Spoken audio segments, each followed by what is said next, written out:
Oh, hi, I'm the True Voice Gamer, giving up my vast knowledge so you may understand games a bit better.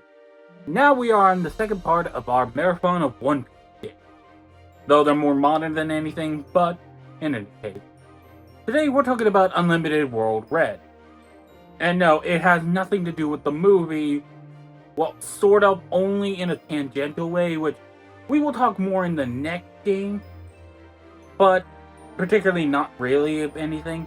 Though at one point, Bandai, for whatever reason, thought they were. I'm not sure why, but it's Bandai America. Bandai of Japan doesn't even trust them to translate games properly.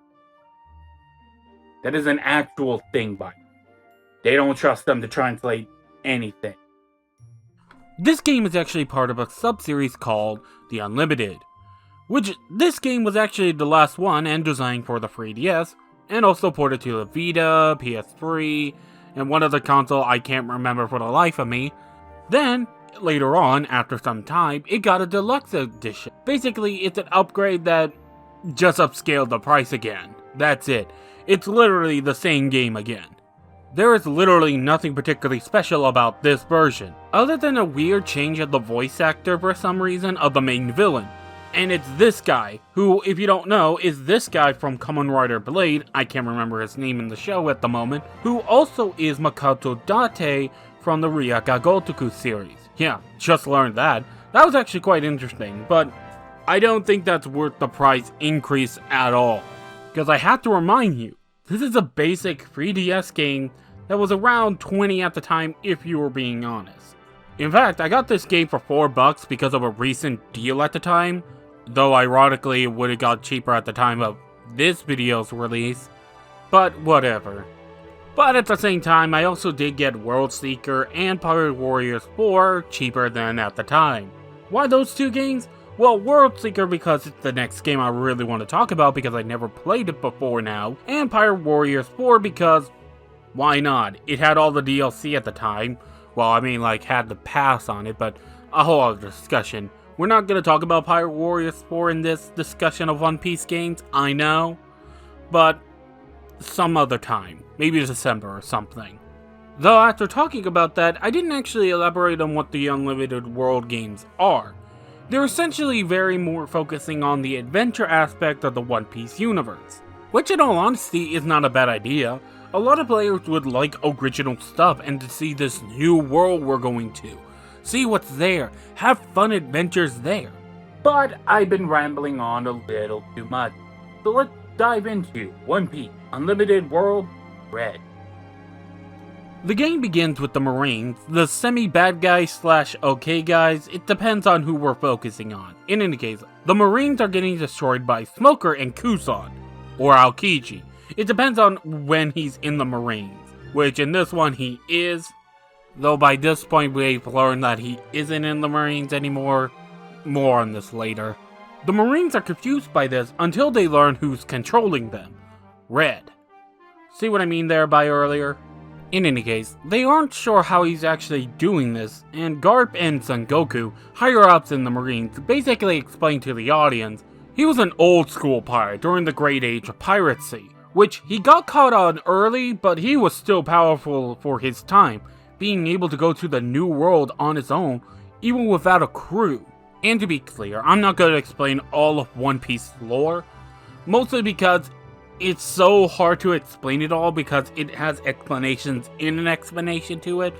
Not like it's hard to understand, but I just don't want to go on and on explaining. Simple version is, the Grand Line is a crazy sea already, but the Grand Line is separated into two halves. Paradise, where it's still insane, but it is nothing compared to the new world, controlled by the 4 Emperors of the Sea. Don't worry about that, that's not important here. That is somehow even more insane than the normal sea. In any case, he was actually freed during the Paramount War by Blackbeard, who freed him during his break-in of Luffy's break-in and out of Impale Down, which is a prison that had Ace, who was Luffy's brother, who Blackbeard put in prison so that he could be there, so he can gain access to Impale Down, which also led into the Paramount War, which, you see what I mean there? There's so much stuff I had to explain because just explaining one thing kinda needs me to explain another thing. And it's just, I don't want to do that all the time, so we're stopping this explanation here. Blackbeard doesn't really matter, except in one point in the game, but we'll get to that when we get to that. In any case, let's actually get back on track. He then realizes that he doesn't have a particular item on him. And then he realizes, in his old age, he basically forgot that he left it somewhere else. So he decides to go there now to retrieve it. Cut to the Straw Hats as they have picked up a raccoon dog named Pato. This is only funny as a One Piece fan because Chopper is always referred to as a raccoon dog by others. How, I'm not entirely sure, but whatever. In any case, they're heading to a new island that is a little off course to take Pato back to where he needs to be. Where they're going from is a little confusing as the game's placement is a little weird because it is before Dressrosa, but somehow after Punk Hazard, which is like a confusing mess on and of itself, but whatever. This even gets messier when you try to put it into the timeline-wise, which is something that I know the games aren't canon, but this is something that a lot of One Piece fans don't actually mention. Do you know how long this series has been? Like, in universe, how much time has passed since Luffy has left, since he has begun his journey on the Grand Line? While I cannot say this with 100% certainty, it is at least around 4 to 6 months, plus the 2-year time skip. The 6-month stuff is because of the New World stuff, but otherwise, yeah. Yes, that is the official timeline of events. You'd think it would be longer because of just how much damage they have all would have taken and how big the world is, but no, apparently not. Sorry, I thought that would be interesting. Back on track. Unlike Luffy, who went on his own in town to do his own thing. While Luffy is doing his own thing, Red has begun attacking and capturing the crew members and just taking them somewhere. While he did this, it is very unclear, and it doesn't really matter. This is where he begins to show off his true power, as he is somehow able to create towns and old foes based on the crew's memory. How he's doing this in particular is not elaborated on. He is using Pato's ability to create items from nothing, but it is stated that Pato can't do this on his own. So Red is needing to do this, which Pato states that he needs a memory or at least an idea of what he's looking at. So my explanation of how Red is doing all this is that he has actually developed a rare advanced form of Haki, observation Haki to be clear, which kind of like Katakuri's, where he's able to see in the future, he's more able to just read a person so well, he can actually read their minds in their memory. Also, what's Haki? Well, it's either the most awesome or worst thing depending on who's asking. I'm actually very neutral on it. I understand both sides, I'm mostly okay with it, but that's beside the point. Basically, for an explanation, it's an expression of will. Yes, that is the actual explanation of it. Though how he did this without Pato is a little confusing. Maybe he had a few of Pato's leads, which are the ways how Pato is able to do that, but who knows, it doesn't really matter that much. But in any case, let's refresh that again.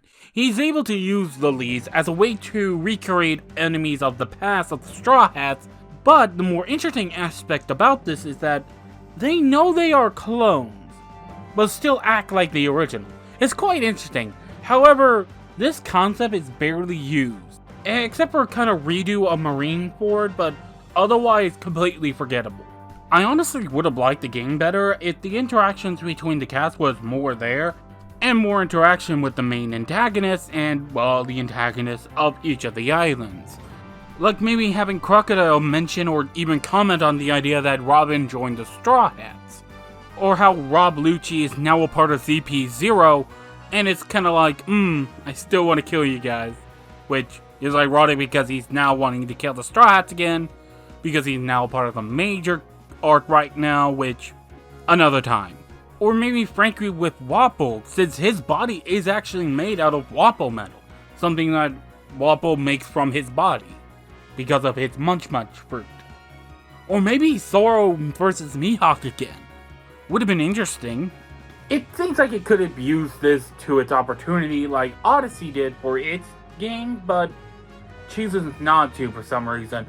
But we'll talk about Odyssey and how it does its own thing when we get to Odyssey. But for now, let's actually talk about the main gameplay. Okay, so the combat is simple.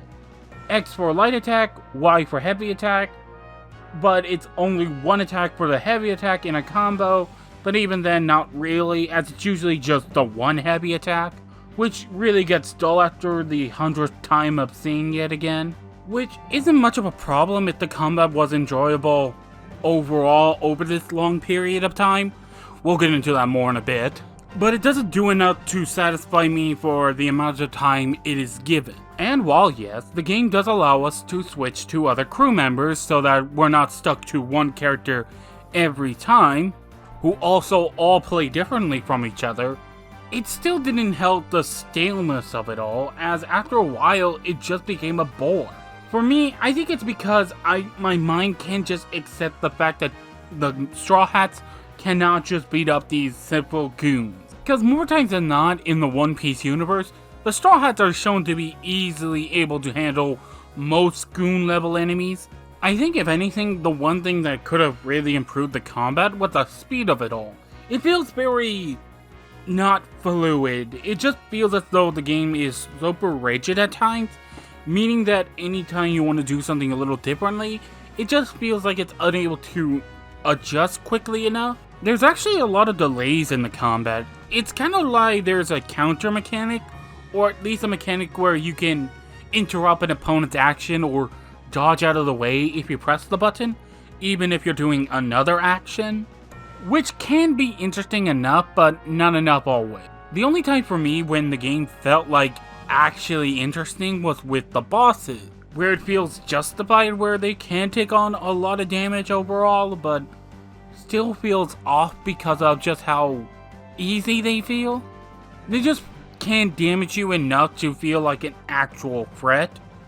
And because of another thing we will talk about, they don't really have the ability to ever put you in danger. There's also the Colosseum, which is basically the combat pared down, which actually is a little better, ironically. I'm not sure why. Maybe it's because it's the removal of the RPG mechanics in the game, which, yeah, there are RPG mechanics in this game. I don't get why they're in the game. They don't make the game feel better, they're just there, I guess. Also, the OST for the game is actually pretty good.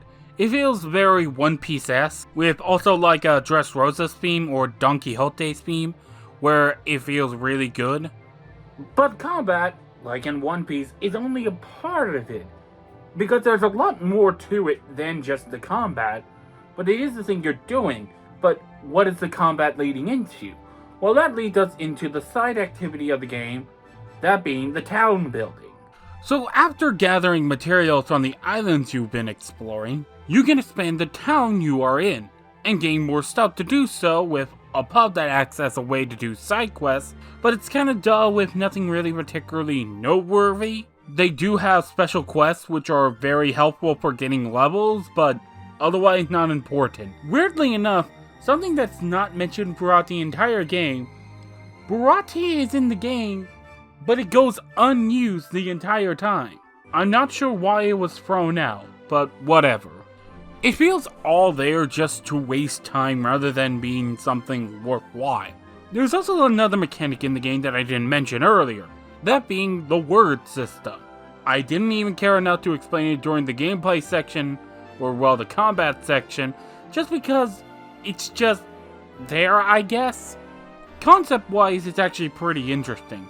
Essentially, it's about using words from the past to add to your strength and ability. Like, for example, a word can give you a power bonus for a little bit, or just heal you straight up. Which is interesting, but for the most part, you can just use an item or anything else. It doesn't really matter really what you're doing, because they all kind of overlap on each other. And I mean, like, there is a word system where you can equip a word where it gives you a bonus, but again, it doesn't really matter all that much because it's just a bonus that's not really worth all that much time. Let's see here. Is there anything else? No, not much else. Other than the game looking good. Like, if somebody told me this was a One Piece game, I believe them because it does capture that aesthetics really well. So, there's that. So let's talk about the story for a moment. Like I stated, it doesn't do much with the story overall. It's fine for what it's doing, but the amount of time in them is just so long that what you get out of the story is not much, and the gameplay just goes on for too long. The only thing that's really interesting in my mind is the stuff about Blackbeard, because I'm not sure how the hell Luffy would know anything about, what's happening with Blackbeard. But let's wrap up the story summarization. So after a bit, they meet up with Red, who's basically searching for an old item. But after a while, it becomes clear that Red wants to abandon Bato, mostly because he doesn't want him to get hurt and thinks being alone will make him stronger. But it won't, as we learn as his aim is to actually find a devil fruit. Throughout the game, he's been mentioning that his old age is getting to him. He's not as strong as he used to be, since his dream was to become king of the pirates as well. But after being locked away for so long, he thinks he's too old to chase his dream. But Luffy says bollocks to that, and says nothing can stop you from chasing your dreams. After a smackdown and some reconciliation between Red and Bato, the crew leads to their next adventure, with Red promising to become stronger and promising to continue on in his dream. Overall, I want to mention the original story stuff for a moment. Overall, as much as I've been critiquing it and not saying it's been there, the original stuff is fine. I feel as though if they kind of condensed it more, or at least made the game shorter overall, and allowed this to play throughout the entire game, I honestly think this would have been an interesting plot point. It's just that it kind of goes through the motions a bit, and it just feels there, I guess. Not bad, but not great either. At the end of the day, Unlimited World Red, it was fine. While, unlike the last game that was just not my thing, this game is a little more closer to my own memories, and I haven't actually explained that. It just didn't feel important. But it's fine for what it's trying to do. It doesn't do anything great, but it doesn't do anything wrong either. Tangentially wrong. It just feels like it's lacking in all aspects to not be enough, if you catch my drift. And sadly, that critique will continue on in the next game, as we're dealing with the next Unlimited World game, World Seeker. Yes, I know it's not called Unlimited, nor is ever considered to be a part of it, but most fans consider it because it was made by the same developer. It doesn't matter. Next time, World Seeker. See you all next time, and I hope you all have a wonderful day. Remember to subscribe and like it. I don't know. I'd rather you comment below because I'd rather know what you're thinking about everything. But in any case, I hope to see you next time. Ciao.